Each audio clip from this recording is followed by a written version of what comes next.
welcome to the glorious south of France for the second round of the 2021 Michelin Le Mans Cup. We have an awesome grid of 26 LMP3s and 7 GT3s ready to battle it out for a place on the podium. And the Castellet is the perfect setting for what is definitely going to be an enthralling race. Let's take a look.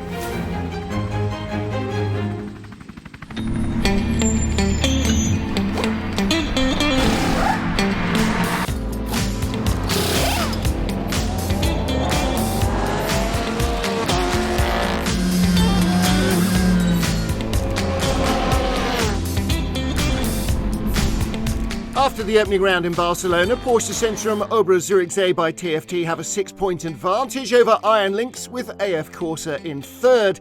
And as battle recommences, there are changes in the Porsche lineup. Julian Andlauer is racing in the 24 Hours of the Nürburgring this weekend.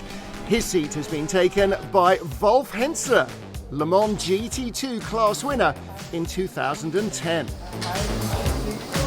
It has been a long time since I was racing. The last race I did was in 2019. I'm here to support Nicky. He's a really nice person, and I'm happy I can be here. Julian and Nicky won at Barcelona. For sure he will take the momentum, and it would be nice if we both can win again. We have a little bit pressure. We try hard to be on the podium, and best would be if we can win, and if we can match the statistic and match the wins with Iron Lynx. Over the past 2 seasons, Porsche Centrum Oberá Zürichsee by TFT has won 3 races, Iron Lynx 4. The Ferrari driver Rino Mastronardi is joined for this round by American youngster Logan Sargent, who normally races in FIA Formula 3. He made his sports car debut last month at the Red Bull Ring with a stunning pole position. In the Castellet, he'll find out how a GT car works. Here in the GT, it's, again, a very different car to drive, but I'm enjoying it. I think I'm adapting quite well. And I think as a professional driver, you need to start to be able to adapt no matter what's thrown at you. This is the first proper time that I'm getting a good crack at it. Seems like everything's going smoothly. Just trying to find a bit of a compromise between the way we drive and the car setup. I think I'll just keep getting better between the 3 different cars. I get to hustle it around, and that's the beauty of it. So I enjoy it. I was just talking to Logan and I said, can you imagine for us to compare with driver like you? We make a huge step forward because we have a point of reference that is excellent. We have great motivation, Dorian and I. Our learning curve is going very, very quickly on the upside. We have some very, very fast bronze in that championship. So yeah, I think the pressure will be on us. I want to believe in myself. We have the team to do it, we have the car to do it, and now we just need to find what is missing between the steering and the seat,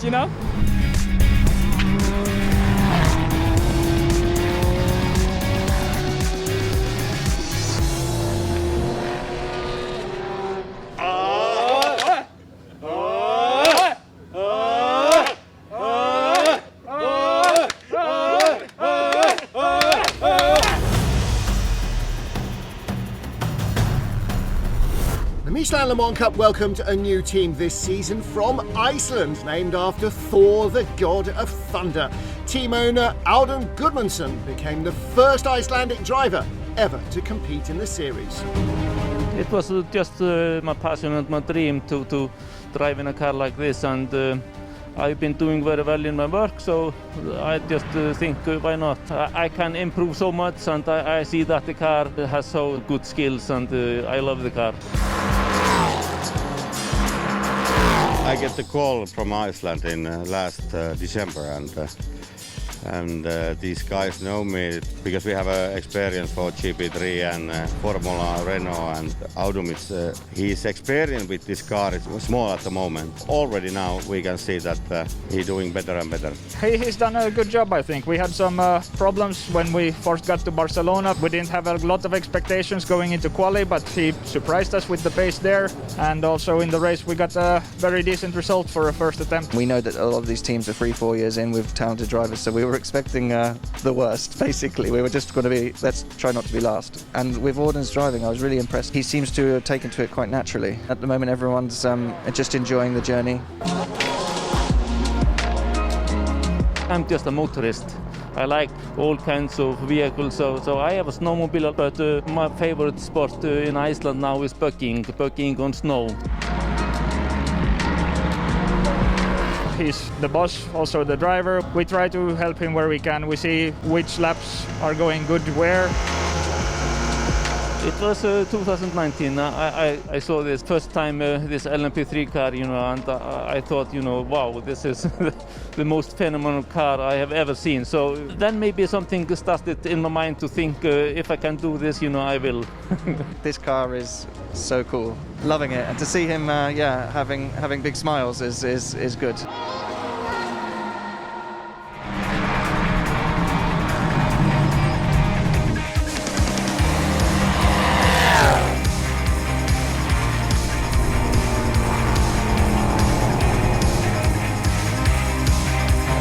It's a 1-2 in the points for United Autosports in LMP3, with Cool Racing and Team Virage also scoring strongly in Barcelona. Scott Andrews and Gerald Kraut claimed their first Michelin Le Mans Cup podium ever in Spain. The American team in great shape. United Autosports did a very good job on pit stop strategy. I've got a super fast co-driver. I guess I did my part to a certain extent by keeping the car in one piece. We hope to get one or two more podiums. This team is just beyond anything I've ever experienced in terms of professionalism, preparation, attention to detail. That's the way I'm assessing the rest of the season, just to do the best that I can, learn the new tracks, and have as much fun as I can. Cool Racing's number 37 machine was the first pole sitter of the season, but they had problems in Barcelona. They're confident, though, of catching the leaders. We had one joker and we've already used that. The main target, though, remains the championship, but we've got to have a good weekend here and score strong points. Matt and Maurice, they're good drivers and they proved the car's good by claiming a great result in Barcelona, and that's really good news. I only live 40 minutes from here. It's a track that I've been coming to since I was a kid. Really happy to race here, and hopefully that'll be good luck for me. Team Virage was second in Barcelona before a post-race penalty for pit stop infringement. In his third Le Mans Cup season alongside Garrett Grist, Rob Hodes remains as determined as ever. We were all very motivated to start.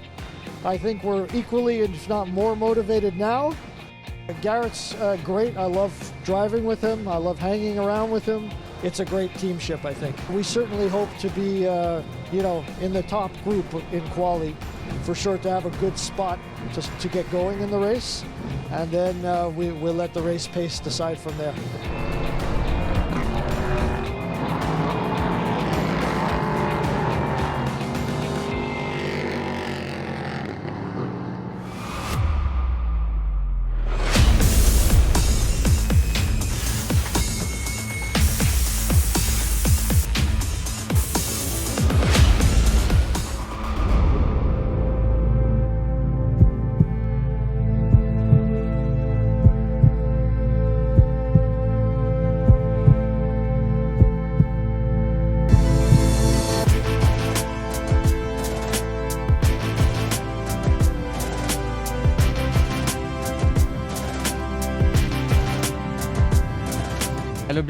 My goal is to do the same sort of stint as in Barcelona. Hopefully we won't have any safety cars, so I can hand the car to Josh with a comfortable gap, so he can keep the lead and hopefully win.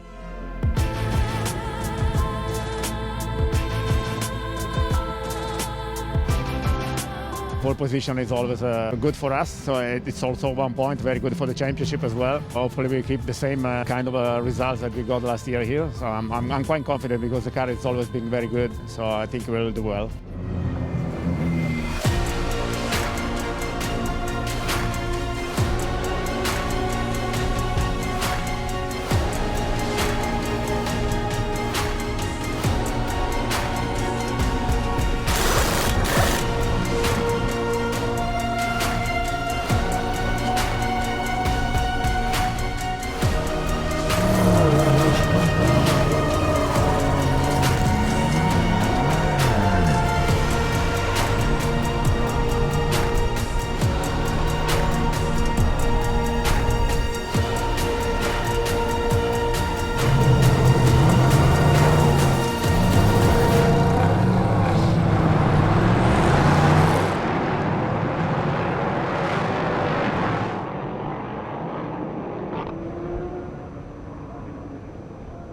It's the second pole of the season for Antoine Doquin of Cool Racing, number 37 on his right. Hamza of Vega for Phoenix Racing.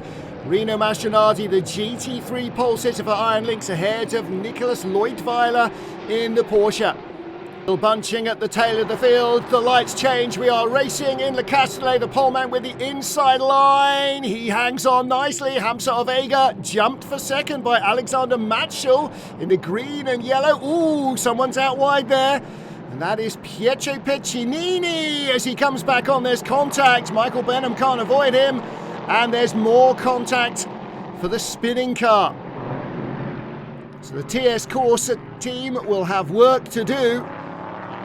Let's take a look for our GT3 pole sitter, Rino Mastronardi, the Italian in the Ferrari. There he is, the white and black car. And it's 3 wide for second. The Porsche Centrum Oberer Zürichsee by TFT car passed by the first of the Herbert Motorsport machines.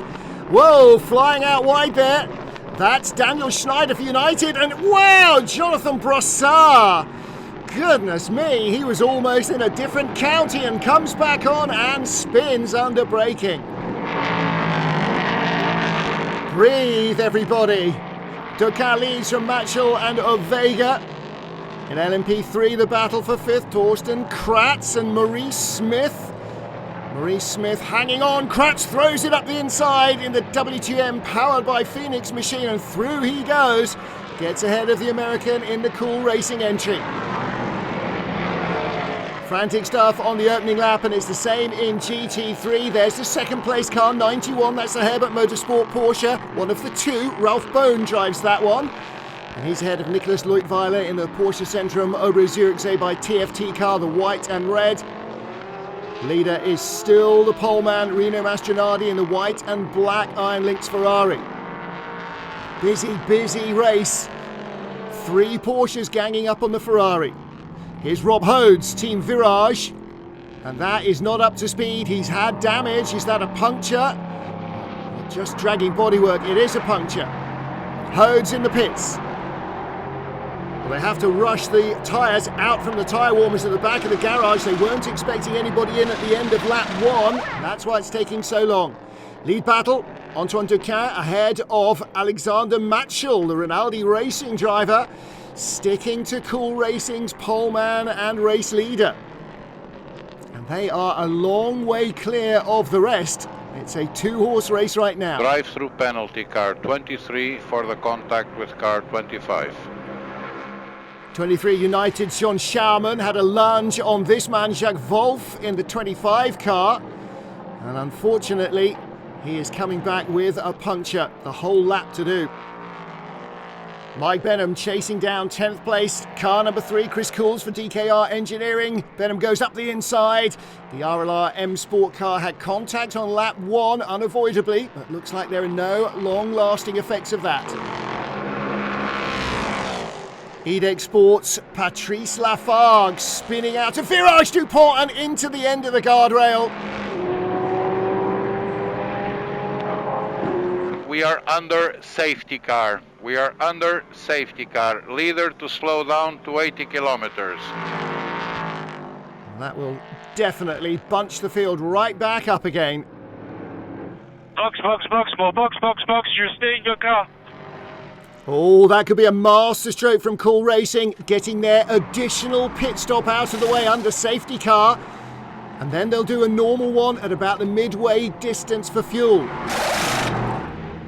John Schaumann in as well in the car he shares at United with Wayne Boyd. They're playing that same card.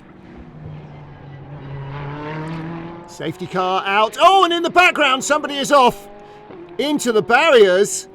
And is that Jonathan Brossard who went flying off earlier? It is Brossard. This time though the car is out, I think. Cool Racing bring the leader in. Antoine Doquin, they've dropped the wheel nut, but it seems to be under control. Now, once these pit stops have started, it looks as though everybody's going to get a chance to do that because the Edex Sport car is going to take some moving, eventually back into the garage.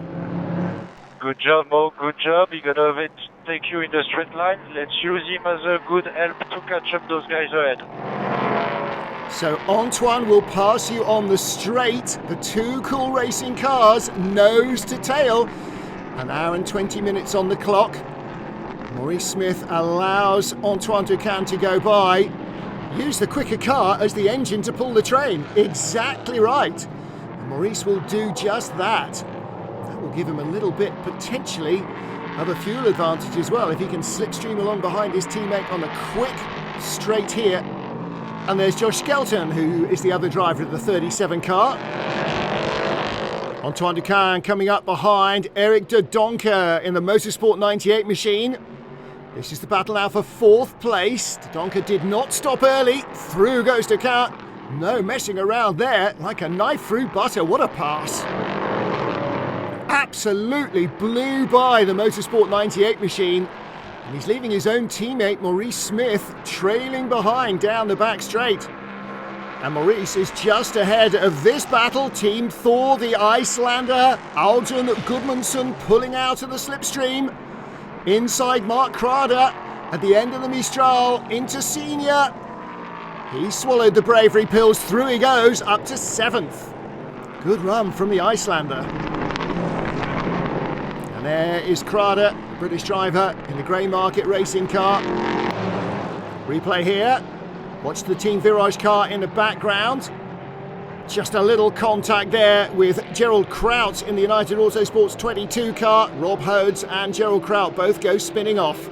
And there's debris everywhere.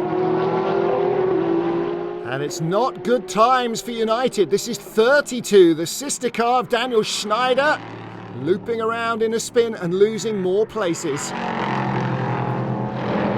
Lead battle in LMP3. Torsten Kratz, WTM powered by Phoenix, being chased by Mathieu de Babo in the Mullner Motorsport car. Number 18, white and blue, and he goes through. Cool Racing pit stop. Antoine Ducan handing over the 37 to Josh Skelton. And at Herbert Motorsport, Alfred Renau, one of the brothers that owns and runs Herbert Motorsport, takes over from Daniel Aleman. This is the 92 car. 55 in the pit lane, Dominic Schwager. Rinaldi Racing taking over from Steve Parrow. Josh Skelton for Cool Racing cycles through into the lead. Inside the final hour, 40 minutes remain. Cool Racing look to have played a very good hand. And here is the sister car. In second place is Dominic Schwager. In third, Matt Bell, who's taken over from Maurice Smith in the 69 car. It could soon be a Cool Racing 1-2. Matt Bell, very quick and experienced. Oh, look at this. Andy Merrick and Wayne Boyd close to each other, 32 and 23. And Adam Atiki in the CD Sport car with the bright yellow flashes. Up behind the Precoat Herbert Porsche. Oh, there's not enough room for all four of them. This may not end well. Team managers, cover your eyes. They fan out three wide behind the Porsche. Look how quick the Porsche is. The LMP3s can't get by him even on the Mistral. And Adam Atiki squeezes by for CD Sport. 32 Andy Merrick goes by next, and Wayne Boyd follows him. That was the battle for fifth, goodness me. And here is the battle for second. Rinaldi, Cool and Nielsen. Colin Noble joining in on the back of the queue. Lunges Matt Bell into Virage Dupont. Gets him. And Josh Skelton's in the pits. So was that a pass then for what is effectively the race lead? Trouble for Josh Skelton, right rear. Okay, go.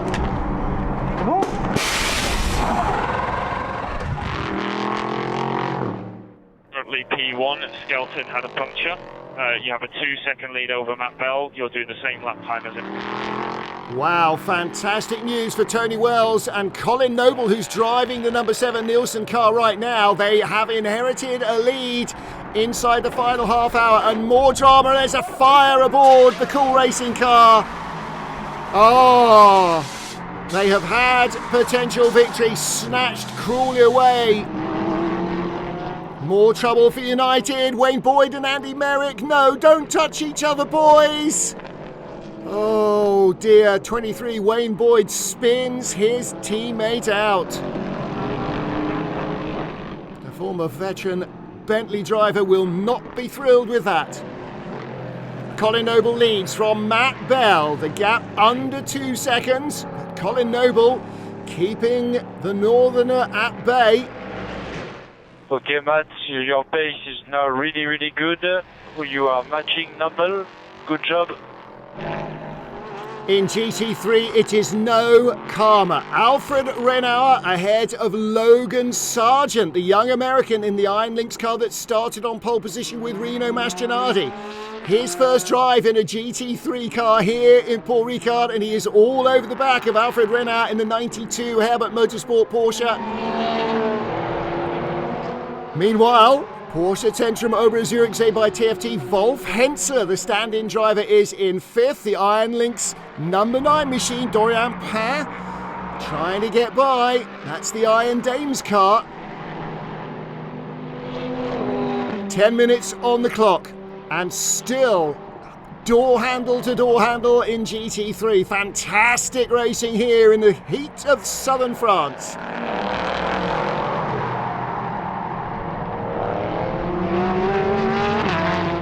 The Ferrari and the Porsche seem very well matched at the moment. Precoat Herbert Porsches 1-2. Final mandatory pit stop for Colin Noble. Nielsen not doing under safety car. They came in at the end of the race. Into Matt Bell. Matt Bell out of the pit lane, and there is the race leader, Colin Noble. So close. 3rd and 4th place cars also making their mandatory stop inside the final 5 minutes here in Le Castellet. Last lap at the Circuit Paul Ricard, the home of the French Grand Prix.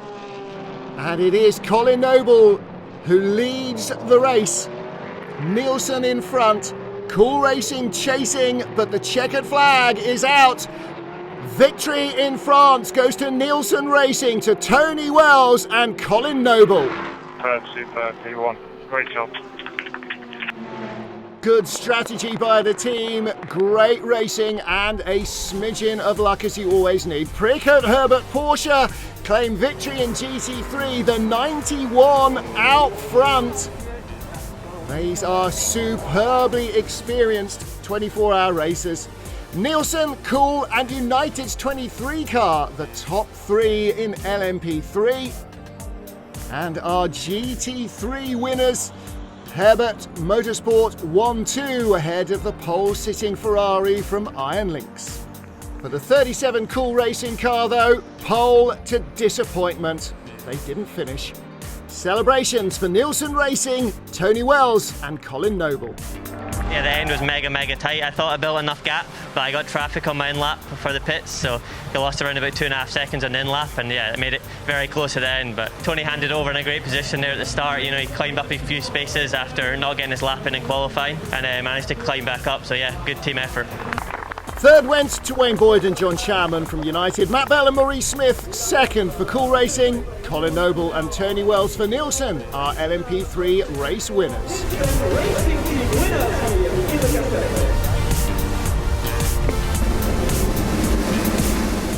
And that means the top 3 teams are now tied on points. Nielsen, United's 23 and Cool Racing's 69 car are our 3-way leaders. It was a remarkable GT3 1-2 for newcomers Herbert Motorsport. We started last in the grid, so we need to drive a bit risky to go in front. Ralph Bohn did a really brilliant start, and then we got to pit twice at the first safety car period. Sometimes you need a bit of luck, and for sure we had this today. Finishing 1 and 2 in the class, it's brilliant for the first race. Race winners Robert Renauer and Ralph Bohn for 91 ahead of brother Alfred and Daniel Alleman in 92. Rino Mastroianni and Logan Sargent, fellow new boy, on the podium, 3rd in the 8 Iron Lynx car. A post-race penalty, however, dropped the 91 crew down the order. Victory going to 92 ahead of Iron Lynx Ferraris number 8 and number 9.